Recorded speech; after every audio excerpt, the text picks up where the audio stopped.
Sindaco Chies, oggi inaugurata una nuova palazzina di edilizia popolare qui in via Cacciatori delle Alpi.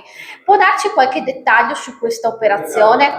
È un'operazione importante fatta con i fondi PNRR, 1.800.000 euro di intervento, 9 nuovi alloggi, 3 per piano. Devo dire che va benissimo perché andiamo incontro alle esigenze sempre maggiori delle persone in difficoltà. In via del lavoro, oggi siamo al Civico 20, abbiamo il Civico 16 che inaugureremo a giugno, un altro lavoro da 2.600.000 euro e anche lì edilizia economico popolare, ma soprattutto appartamenti a rotazione per persone in difficoltà momentanea. E al Civico 18 eravamo intervenuti solamente qualche anno fa per fare altri 9 appartamenti.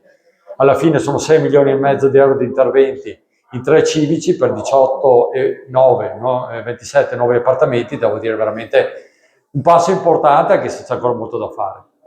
Qui in via Cacciatori delle Alpi ci sono ancora due palazzine datate.